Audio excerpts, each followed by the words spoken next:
Salut à tous, frères et sœurs. Que la paix de Dieu soit avec vous.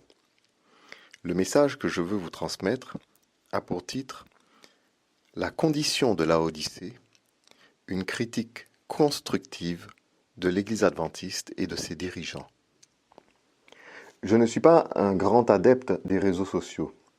Cependant, la providence divine a voulu que je tombe sur une vidéo du pasteur Lambert Taylor de la série Appel à la prière. Cette vidéo est la numéro 11, qui a pour titre « La puissance de la prière ».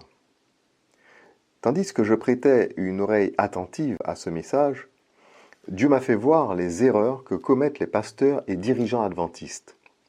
C'est la raison pour laquelle j'ai décidé de faire cet audio, afin de vous tenir en garde contre les erreurs qui plongent nos amis adventistes ainsi que leurs dirigeants dans la condition d'aveuglement décrite dans la lettre à la Odyssée. Avant d'en venir aux quelques commentaires que je voudrais faire sur cette vidéo, je voudrais tout d'abord partager avec vous quelques réflexions importantes qui ne sont pas sans rapport avec notre sujet. Tout d'abord, ce message n'est en aucun cas une critique de la personne du pasteur Taylor, un homme que je respecte et pour lequel j'ai toujours eu beaucoup d'admiration. J'ai été colporteur évangéliste dans l'Église adventiste de la Martinique depuis 1984 sous la direction du pasteur Lampin, jusqu'en 1989 sous la direction du pasteur Luc Chandler. Durant cette dernière période, j'ai côtoyé le pasteur Taylor Lambert, jeune colporteur et étudiant. Un jeune homme dont j'ai toujours admiré la ferveur, le zèle et le dévouement. J'ai assisté plus tard à ses premières prédications pastorales, un homme toujours aussi fervent et égal à lui-même, jusqu'à aujourd'hui d'ailleurs. J'ai été très bien reçu par les pasteurs Taylor et Guy Roger à l'église de Point-E et par l'église tout entière. Je peux comprendre leur irritation, bien que je ne la trouve pas justifiée. Je ne suis pas venu pêcher dans l'aquarium ou chercher à déstabiliser l'église de Point-E, même si les apparences le laissent croire. Le devoir de tout homme est de faire connaître ce qu'il croit être vrai, juste et bon.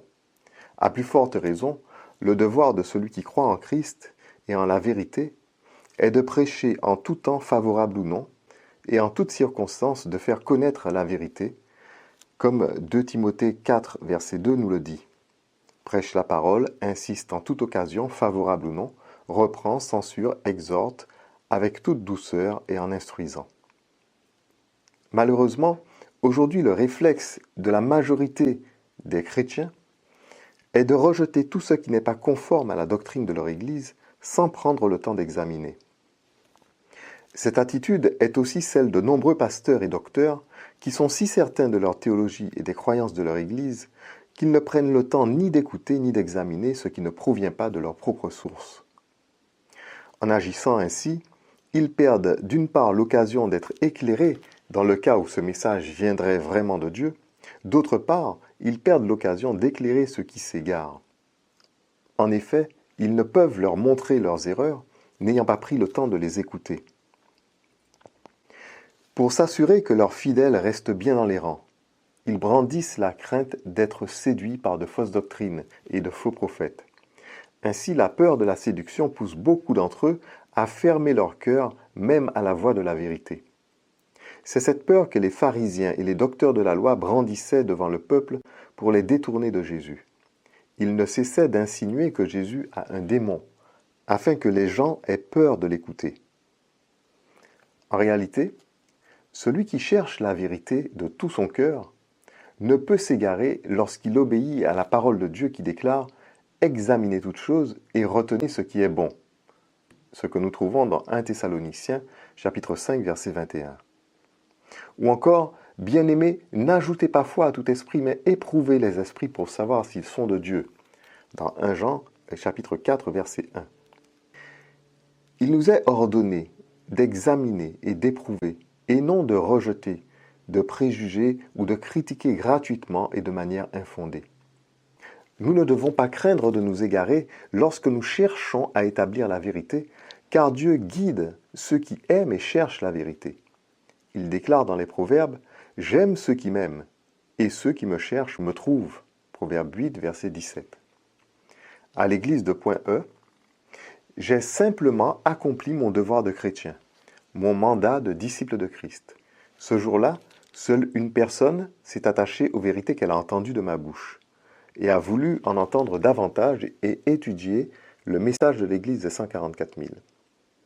Cette personne, c'est Fatou, que je n'ai connue que la veille même de mon départ.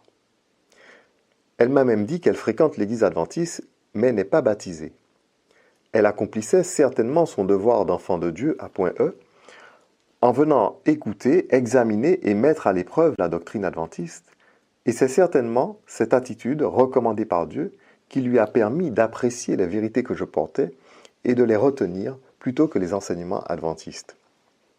Si d'autres adventistes se sont attachés au message des 144 000, c'est par le travail missionnaire de cette sœur, de sa propre initiative, et par le travail missionnaire de ceux qui, comme elle, au sein de l'église des 144 000 du Sénégal, ont relayé et transmis les vérités qu'ils ont reçues, comme le Seigneur a ordonné à tous ses disciples de le faire.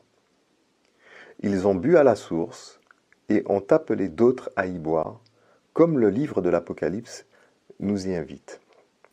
Et l'Esprit et l'Épouse disent « Viens », et que celui qui entend dise « Viens », et que celui qui a soif vienne, et que celui qui veut prenne de l'eau de la vie gratuitement.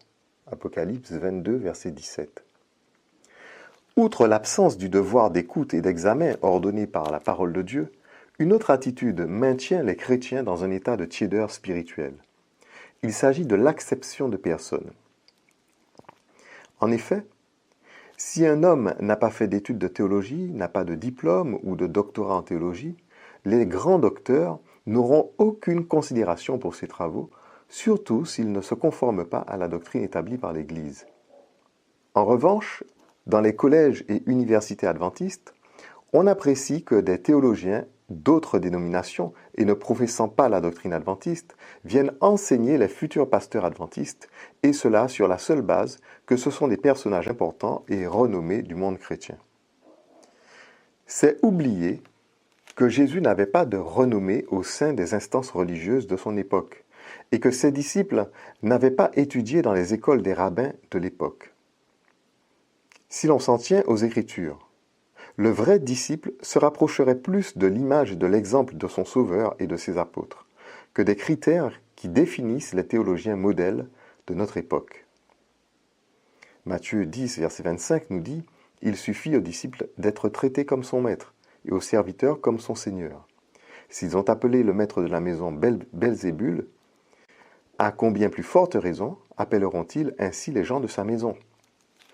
Pour finir, on s'apercevra également qu'un grand nombre de chrétiens se sentent rassurés par la renommée et le nombre de membres importants que compte leur dénomination.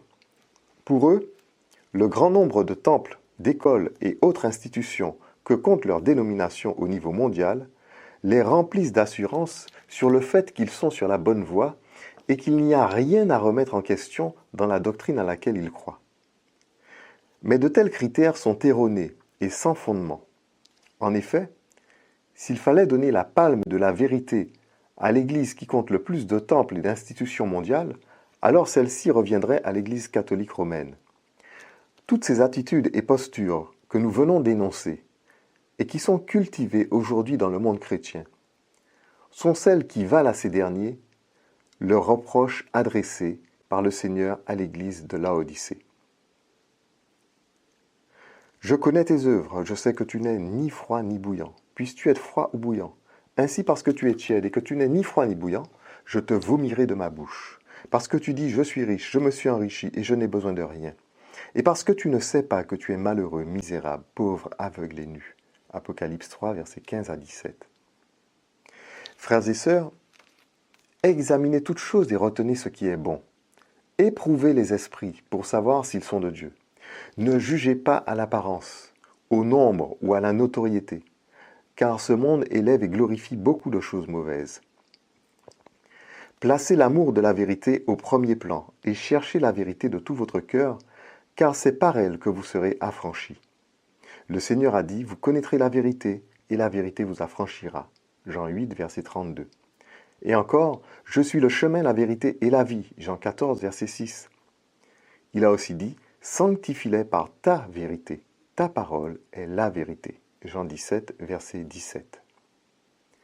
Si Laodicée possédait la vérité, elle ne serait ni aveugle ni nue. Laodicée représente toutes les dénominations qui sont dans les ténèbres, c'est-à-dire aveugles, et qui cependant se croient en possession de la lumière, ce qui renforce leur aveuglement et les maintient constamment dans leurs ténèbres. C'est pourquoi Jésus déclare « Si donc la lumière qui est en toi est ténèbres, combien grandes seront ces ténèbres » Matthieu chapitre 6, verset 23. Parlons maintenant du message du pasteur Taylor Lambert. Ce message est centré sur la promesse de Dieu à Salomon. « Si mon peuple sur qui est invoqué mon nom s'humilie et prie et cherche ma face, et s'il se détourne de ses mauvaises voies, je l'exaucerai des cieux, je lui pardonnerai son péché et je guérirai son pays. » 2 Chroniques, chapitre 7, verset 14. J'ai vécu de nombreuses années au sein du mouvement adventiste, dont j'ai étudié la doctrine avec passion. Je connais donc parfaitement cette doctrine. Tous les réveils auxquels j'ai assisté au sein de cette institution reproduisent constamment la même erreur. Laquelle, me direz-vous? Celle qui consiste à croire qu'il n'y a absolument rien à remettre en question dans la doctrine adventiste en elle-même, que celle-ci est parfaite, et de plus attestée par les visions de Madame White, ce qui, à leur sens, rend la doctrine adventiste infaillible. Les réveils chez les adventistes mettent donc constamment en avant le comportement des fidèles vis-à-vis de la doctrine, qui, elle, est considérée d'office comme infaillible. C'est donc le manque de zèle, de foi, d'amour, d'unité et d'esprit de sacrifice des fidèles qui est essentiellement mis en cause lors des réveils. S'il est vrai que dans tout réveil, chacun doit revenir à Dieu de tout son cœur, il n'est pas moins vrai que tous les réveils du passé, figurant dans la Bible, ont conduit à des réformes pour extirper les erreurs commises par les rabbins et les docteurs de la loi, comme du temps de Jésus, ou les pratiques profanes et idolâtres qui avaient pris la place de la vérité, comme du temps d'Élie.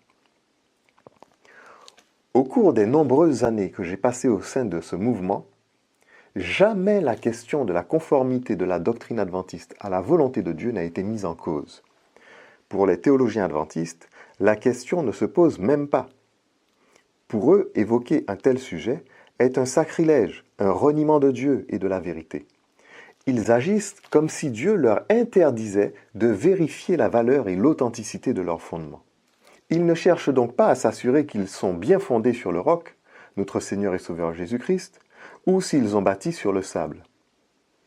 Le comble, c'est que la théologie adventiste clame haut et fort « Nous sommes Laodicée, la dernière Église », tandis que le message qui lui est adressé dans cette lettre est quasi incompris de ces derniers et ne peut donc amener les changements attendus par le Seigneur. La lettre à Laodicée montre manifestement que c'est la doctrine de cette Église qui est premièrement mise en cause. Laodicée est dans les ténèbres, comme un aveugle, et ces ténèbres révèlent l'absence de vérité en son sein. Voici comment Jésus a parlé de l'aveuglement spirituel. L'œil est la lampe du corps. Si ton œil est en bon état, tout ton corps sera éclairé. Mais si ton œil est en mauvais état, tout ton corps sera dans les ténèbres. Si donc la lumière qui est en toi est ténèbres, combien seront grandes ces ténèbres? Matthieu chapitre 6, versets 22 à 23. Dans la Bible, la lumière représente la vérité, la lampe étant la parole de Dieu, d'après Psaume 119, verset 105. Être aveugle, alors qu'on a des yeux, qui sont la lampe du corps, symbolise le fait de marcher dans de fausses lumières. Cette forme d'aveuglement est la plus intense qui soit. C'est pourquoi les Laodicéens ont le sentiment profond de n'avoir besoin de rien d'autre que ce qu'ils possèdent déjà et déclarent « Je suis riche, je me suis enrichi, je n'ai besoin de rien ». Apocalypse 3, verset 17. Dans la lettre à Laodicée, c'est avant tout les dirigeants de l'Église qui sont repris pour leur aveuglement et leur manque de connaissance de la vérité.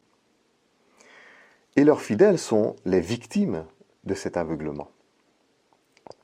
Jésus a souvent qualifié les docteurs de la loi et les pharisiens de conducteurs aveugles. Se laisser conduire par des aveugles a de graves conséquences. Jésus déclare « Un aveugle peut-il conduire un aveugle? Ne tomberont-ils pas tous deux dans une fosse ?» Luc chapitre 6, verset 39. La parole de Dieu nous dit « Ceux qui conduisent ce peuple l'égarent, et ceux qui se laissent conduire se perdent. » Ésaïe 9, verset 16. La méditation du pasteur Taylor appelle à s'humilier devant Dieu, à prier, à rechercher sa face et à se détourner de ses mauvaises voies. Qu'est-ce que s'humilier? Humiliez-vous devant le Seigneur et il vous élèvera. Jacques chapitre 4 verset 10. Revêtez-vous d'humilité car Dieu résiste aux orgueilleux, mais il fait grâce aux humbles. Humiliez-vous donc sous la puissante main de Dieu, afin qu'il vous élève au temps convenable. 1 Pierre chapitre 5 verset 6. La crainte de l'Éternel enseigne la sagesse, et l'humilité précède la gloire. Proverbe chapitre 15 verset 33. L'humilité, c'est le contraire de l'orgueil. L'orgueilleux ne reconnaît pas ses torts, ses erreurs, ses faux raisonnements. Il défend ses faux principes non parce qu'il n'est pas à même de comprendre et d'admettre la vérité, mais pour ne pas perdre la face devant tout le monde, car il n'a pas appris à s'humilier. Il adopte deux attitudes. Celle qui consiste à refuser de confronter sa connaissance à d'autres, de crainte que les faiblesses et les failles de ses raisonnements ne soient dévoilées. Et celle qui consiste à faire des affirmations gratuites, des raisonnements tortueux, des insinuations, et plus encore, des calomnies pour défendre sa position. Lorsqu'il n'a plus aucun argument pour défendre sa position, l'orgueilleux en vient aux calomnies, seul moyen pour lui de cacher les faiblesses de son raisonnement ou de sa prétendue inspiration, ne pouvant faire face honnêtement aux arguments qui lui sont présentés. Certains d'entre eux font preuve d'humilité jusqu'à un certain point, en examinant toutes choses, et voudraient retenir ce qui est bon. Mais ils sont confrontés à une autre épreuve d'humilité, celle de remettre toute leur vie en question parce qu'ils l'avaient fondée sur de fausses croyances. Et ceux d'entre eux qui ont le plus de mal à s'humilier sont les pasteurs qui dépendent financièrement de leur congrégation. Quand bien même ils voient la vérité en face, ils préfèrent défendre leurs intérêts financiers et leur position sociale que la vérité qui leur demande de trop grands renoncements et une véritable révolution dans leur vie. L'appel à l'humilité de 2 Chroniques chapitre 7 est aussi exprimé dans la lettre à Laodicée, à la différence qu'il s'achève en dévoilant les erreurs fondamentales commises par Laodicée, tandis que dans 2 Chroniques 7, c'est une promesse faite en cas de chute. Mais malheureusement, Laodicée ne discerne pas ses fautes. Seuls ceux qui reconnaissent leur égarement et sont disposés à se détourner de leur mauvaise voie recevront la bénédiction promise. La prière reste vaine lorsqu'elle n'est pas accompagnée de disposition à s'humilier. Quand bien même elle est entendue de Dieu et que Dieu montre le chemin à prendre, le requérant refuse de le prendre faute d'humilité, comme l'avait fait le jeune homme riche qui s'en alla tout triste du temps de Jésus car il avait de grandes richesses. Apocalypse 3, versets 15 à 16 nous dit « Je sais que tu n'es ni froid ni bouillant, puisses-tu être froid ou bouillant. Ainsi parce que tu es tiède et que tu n'es ni froid ni bouillant, je te vomirai de ma bouche. » Cette symbolique est un appel à s'humilier et à prier Dieu. La tiédeur est la seule condition mauvaise et regrettable évoquée dans ce texte. Les tièdes seront vomis. Les froids et les bouillants seront gardés. Pourquoi les froids sont gardés alors qu'ils semblent en plus mauvais état que les tièdes? Certains théologiens ont pensé qu'il s'agissait des gens du monde. Mais ce message s'adresse à des chrétiens et non à des païens. Dans ce texte, le froid symbolise le repentant, celui qui reconnaît sa condition d'aveuglement et de nudité, et qui s'humilie dans la prière et la confession devant Dieu, en vue d'être éclairés, revêtus, réellement justifiés, et ainsi par la justice de Christ, d'être regardés comme bouillants. C'est ce même principe qui est évoqué par Jésus en ces termes. Je vous le dis, celui-ci descendit dans sa maison justifié plutôt que l'autre, car quiconque s'élève sera abaissé, et celui qui s'abaisse sera élevé. Contrairement au froid, qui s'abaisse et se repent, le tiède est celui qui s'élève, en clamant « Je suis riche, je me suis enrichi, je n'ai besoin de rien ». Il demeure donc aveugle.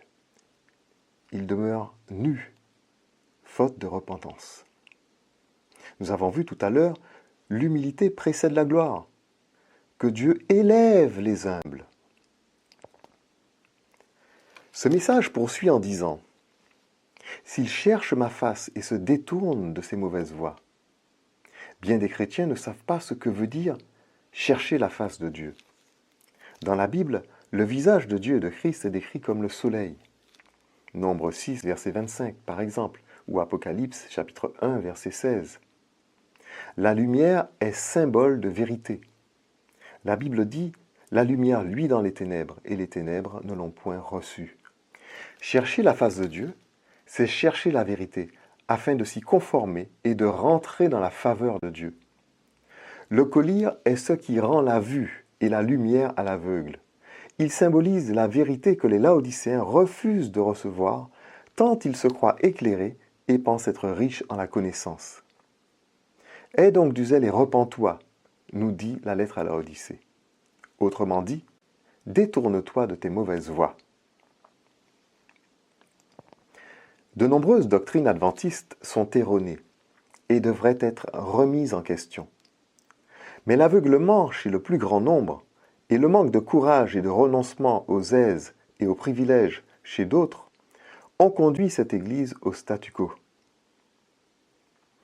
Deux vérités fondamentales sont rejetées par les églises symbolisées par Laodicée, qui les privent de la lumière, de la foi et de l'amour fraternel véritable, ainsi que du vêtement blanc de la justice de Christ. La première est celle relative à la Sainte Seine. La seconde, celle relative à l'intronisation de Christ et aux noces de l'agneau. La lettre à Laodicée en fait clairement mention. Voyons premièrement ce qui concerne la Sainte Seine. Apocalypse 3, verset 20. Dans la lettre à Laodicée, nous lisons « Voici, je me tiens à la porte et je frappe. Si quelqu'un entend ma voix et ouvre la porte, j'entrerai chez lui, je souperai avec lui, et lui avec moi. » Ces deux phrases nous renseignent sur beaucoup de choses. Jésus dit « Je me tiens à la porte et je frappe ». La porte dont il est question ici est celle de l'église de Laodicée et en même temps le cœur fermé de chaque membre de cette église. Cette église a rejeté la présence du Seigneur Jésus. Elle a mis son Sauveur à la porte. Elle n'est pas en communion avec lui, car elle a méprisé le lien de communion établi par Jésus dans la Sainte Seine. Sa porte lui est fermée, et elle déclare « Je n'ai besoin de rien ». D'autre part, Jésus déclare « J'entrerai chez lui, je souperai avec lui et lui avec moi ». Cela montre que Jésus veut lui apporter cette communion unique avec lui, représentée par le Saint Souper. Le mot « scène » est communément employé pour désigner le repas du Seigneur. Il signifie « souper » en latin. Le souper, tant dans la lettre à Laodicée que dans les évangiles, est l'acte rituel de la communion avec Christ. Cette parole de Jésus à Laodicée est la preuve manifeste qu'aucune des églises séculaires ne pratique comme il se doit la Sainte Seine et par conséquent ne jouit de la communion qu'elle apporte avec le Seigneur. 1 Corinthiens chapitre 10 versets 16 à 18 nous dit « La coupe de bénédiction que nous bénissons n'est-elle pas la communion au sang de Christ? Le pain que nous rompons n'est-il pas la communion au corps de Christ? Puisqu'il y a un seul pain, nous qui sommes plusieurs, nous formons un seul corps, car nous participons tous à un même pain. Voyez les Israélites selon la chair. Ceux qui mangent les victimes ne sont-ils pas en communion avec l'autel? La Sainte Seine est véritablement l'acte de communion qui nous assure la présence de Jésus au sein de notre Église et dans notre vie personnelle. Par cet acte, nous mangeons sa chair et nous buvons son sang et sommes au bénéfice des promesses suivantes. Celui qui mange ma chair et qui boit mon sang a la vie éternelle, et je le ressusciterai au dernier jour. Jean 6, verset 54. Celui qui mange ma chair et qui boit mon sang demeure en moi et je demeure en lui. Jean 6, verset 56. La communion avec la vie éternelle de notre Seigneur et avec sa présence en nous est assurée par le rituel de la Sainte Seine. Nombre d'églises séculaires contemporaines attirent un jugement contre elles-mêmes quand elles pratiquent la Sainte Seine du fait qu'elles enseignent à transgresser la loi de Dieu. Tel est le cas de l'Église catholique et des églises protestantes qui transgressent le Shabbat. La Sainte Seine doit se prendre dans la repentance. Appeler le bien mal et le mal bien ne permet pas de parvenir à la repentance. C'est pourquoi ces églises, tout en pratiquant la Sainte Seine, ne sont pas en communion avec Jésus et attirent sur elles un jugement. D'autre part, la majeure partie des églises, ainsi que l'Église adventiste, ne font la Sainte Seine qu'occasionnellement, alors qu'elle doit être célébrée à chaque culte, comme les premiers disciples en ont donné l'exemple dans Actes des Apôtres. Ils persévéraient dans l'enseignement des apôtres, dans la communion fraternelle, dans la fraction du pain et dans les prières. Acte 2, verset 42. Pour mieux comprendre ce sujet, je vous recommande notre vidéo intitulée « La Sainte Seine, sacrifice d'action de grâce de l'Église des 144 000 » sur la chaîne YouTube La Voix de la Shulamite. Le second point qui devrait être remis en question dans la doctrine adventiste est celui de l'intronisation de Christ et des noces de l'agneau. Celui qui vaincra, je le ferai asseoir avec moi sur mon trône, comme moi j'ai vaincu, et je me suis assis avec mon Père sur son trône. Apocalypse 3, verset 21. Les adventistes considèrent leur interprétation chronologique des prophéties comme infaillible. Ils relèguent l'église de Philadelphie dans un passé révolu et pensent que Laodicée est la seule et unique église de la fin des temps. Mais une lecture attentive de la lettre à Philadelphie montre sans équivoque que celle-ci est l'Église fidèle qui affrontera l'heure de la tentation finale qui vient sur le monde entier. En effet, Philadelphie possède la couronne promise aux humbles vainqueurs de Laodicée. Voici ce que nous dit la lettre à Philadelphie. « Je viens bientôt, retiens ce que tu as, afin que personne ne prenne ta couronne. » Apocalypse 3, verset 11. Philadelphie possède l'or éprouvé par le feu, la foi invincible et l'amour de la vérité qui lui permettra de vaincre dans l'épreuve lui sont assurés par une promesse divine. Parce que tu as gardé la parole de la persévérance en moi, je te garderai aussi à l'heure de la tentation qui va venir sur le monde entier pour éprouver les habitants de la terre. Apocalypse 3, verset 10. Philadelphie est faible et a peu de force, mais est la seule église aux yeux de Dieu à être fidèle. Je connais tes œuvres. Voici parce que tu as peu de puissance et que tu as gardé ma parole et que tu n'as pas renié mon nom, j'ai mis devant toi une porte ouverte que personne ne peut fermer. Apocalypse 3, verset 8. Philadelphie a le sceau des 144 000 décrit dans Apocalypse 14, verset 1, et qui est le nom du Père et du Fils qui se trouve sur le front de cette colonne, elle qui est l'appui de la vérité.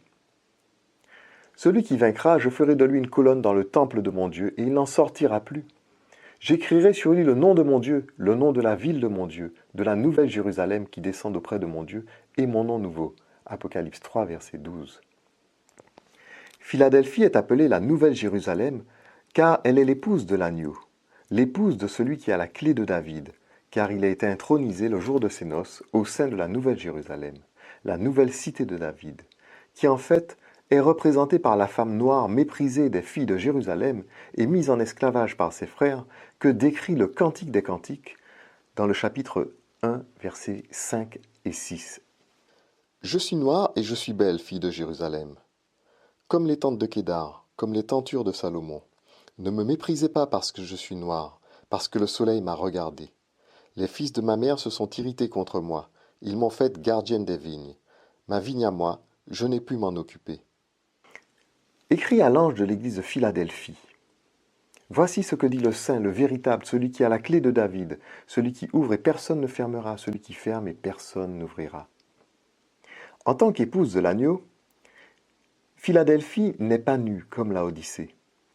Et elle ne porte pas de vêtements étrangers ou de vêtements de prostituées comme Babylone la Grande et ses filles. Elle a été revêtue du fin lin éclatant pur de la justice de Christ. Et j'entendis comme une voix d'une foule nombreuse, comme un bruit de grosses eaux, et comme un bruit de fort tonnerre, disant « Alléluia, car le Seigneur notre Dieu Tout-Puissant est entré dans son règne. Réjouissons-nous et soyons dans l'allégresse. Et donnons-lui gloire, car les noces de l'agneau sont venues, et son épouse s'est préparée. Il lui a été donné de se revêtir d'un fin lin éclatant pur, car le fin lin, ce sont les œuvres justes des saints. » Apocalypse chapitre 19, versets 6 à 8. Les adventistes ignorent que les 2300 soirs et matins de Daniel chapitre 8 ne commencent pas en 457 avant Jésus-Christ pour s'achever en 1844 de notre ère. Ils ne savent pas que l'événement annoncé au terme des 2300 soirs et matins et signifié par la purification du sanctuaire représente les noces de l'agneau et l'intronisation de Christ sur la maison de David. Le sanctuaire de Dieu dévasté par la petite corne a été rétabli et remplacé par la nouvelle Jérusalem. Sa purification a eu lieu lorsque l'épouse de l'agneau a été revêtue du fin lin éclatant pur de la justice de Christ. Pour plus de précision à ce sujet, nous traitons aussi en profondeur le chapitre 8 de Daniel sur notre chaîne YouTube, La Voix de la Shulamite. Frères et sœurs de l'Église des 144 000, tout ce que nous voyons dans la lettre à Philadelphie et dans la purification du sanctuaire de Daniel chapitre 8 est notre appel de la part de Dieu, qui nous a choisis pour être l'épouse de l'agneau, l'assemblée des 144 000. C'est notre expérience réelle qui a été décrite d'avance dans les prophéties pour nous signifier notre appel et notre mission, et qui nous a été révélée au temps fixé par Dieu au terme des 2300 soirs et matins de Daniel 8 au cours de l'année 2010. Nous sommes issus du peuple noir qui a connu la traite et l'esclavage comme la Shulamite mise en esclavage dans les vignes de ses frères dans le Cantique des Cantiques. Notre assemblée est petite et a peu de moyens, et nous avons peu de puissance, comme le dit la lettre à Philadelphie. Nous sommes mal vus des églises séculaires occidentales représentant Babylone, qui domine le monde et dont la description est loin de correspondre à la femme noire du Cantique de Salomon, qui nous décrit les noces de l'agneau. Étudiez ces choses avec diligence, et puisez votre assurance dans l'appel prophétique que notre Dieu nous a adressé. Veillez à rendre à Dieu le culte qu'il attend de son peuple par la célébration solennelle des fêtes, des nouvelles lunes et des Shabbats, en y célébrant d'un cœur repentant le repas de communion du Seigneur, la Sainte Seine.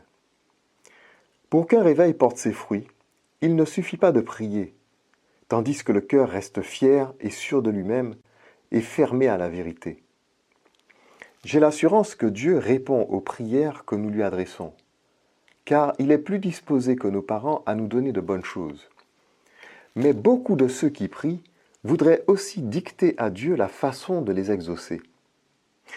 Les prières du pasteur Taylor et de son assemblée n'ont d'autre réponse que celle que Dieu m'a inspirée dans ce message.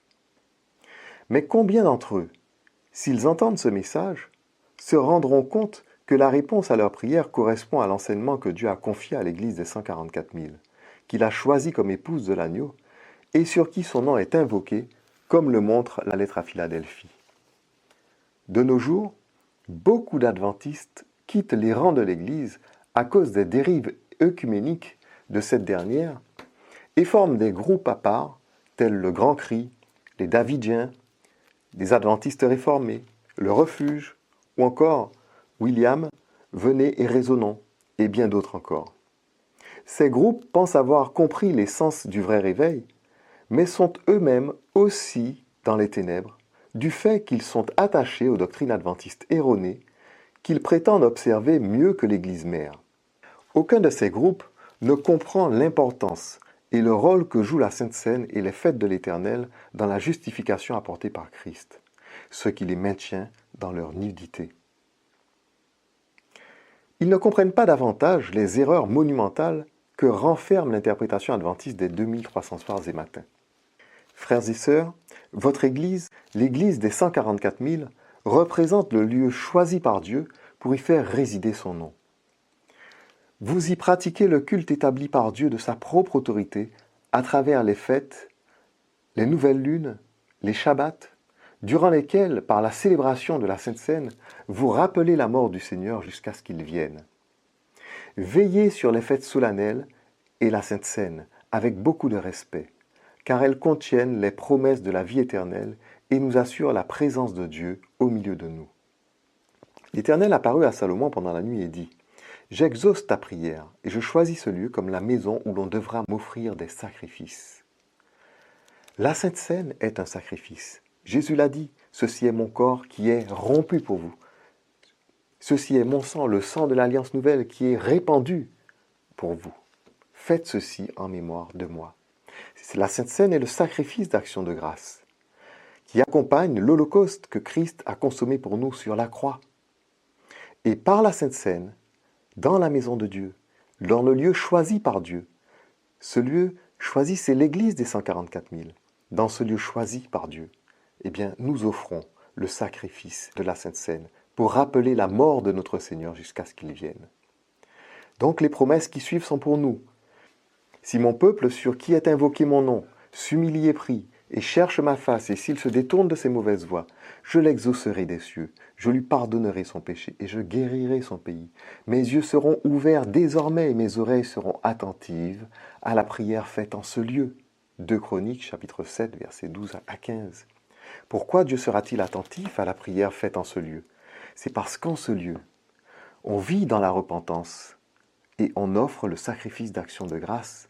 On rappelle la mort de notre Seigneur à chaque culte, par la Sainte Seine. Cette promesse est vôtre. Vous sur qui le nom de Dieu est invoqué à chaque culte par la bénédiction de Nombre 6, versets 22 et 27. Et vous qui communiez à chaque culte par la Sainte Seine avec Jésus-Christ, qui est notre pain de vie et notre sacrifice d'action de grâce.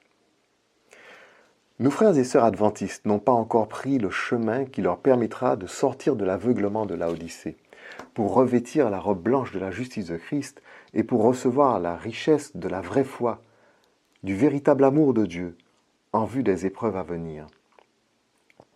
Il leur sera difficile de prendre ce chemin, car Jésus est le chemin. Et la porte à laquelle il veut les mener, c'est vous, la Nouvelle Jérusalem, vous, l'Église des 144 000, que le Seigneur a promis de garder à l'heure de la tentation qui vient sur le monde entier. C'est malheureusement en méprisant le Christ que les Juifs se sont égarés. Et c'est en méprisant son épouse que beaucoup s'égareront dans cette fin des temps. Les chrétiens de Laodicée doivent bien prendre garde à ce que signifie le mot « vomir » dans la lettre à Laodicée. On vomit lorsque quelque chose qui est entré dans notre ventre nous soulève le cœur et nous donne la nausée.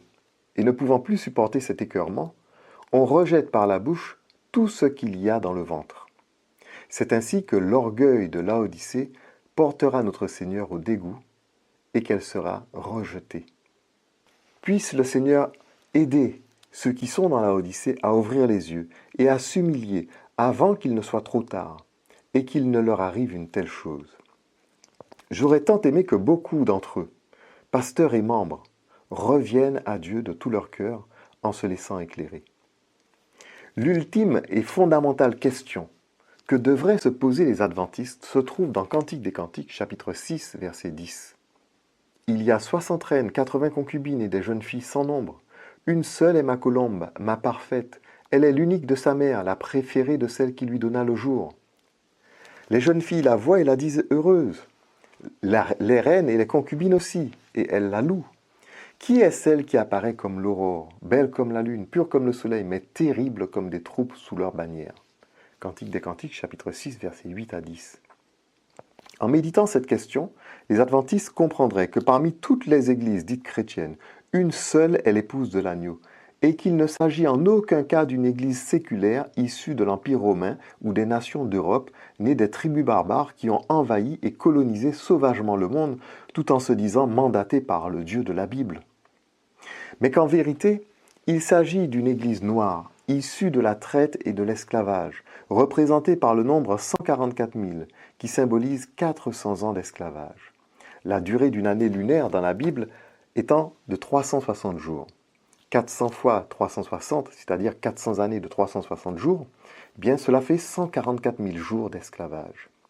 Subis par les Hébreux dans l'Ancien Testament et par le peuple noir durant l'ère chrétienne. C'est donc à vous, peuple noir de l'Église des 144 000, qu'a été confiée la mission d'éclairer le monde. L'Église adventiste n'est pas Philadelphie. Elle est, comme elle l'affirme elle-même, Laodicée. Et son expérience et son parcours correspondent bien à cette Église malheureusement aveugle et nue. Pour vous, frères et sœurs, votre expérience et votre histoire relèvent de Philadelphie, de l'Église des 144 000, de l'épouse de l'agneau, de la Nouvelle Jérusalem. Prenez soin de vous et veillez les uns sur les autres pour vous faire du bien. Que Dieu vous garde et qu'il veille sur l'Église des 144 000 en tout lieu. Amen. Amen.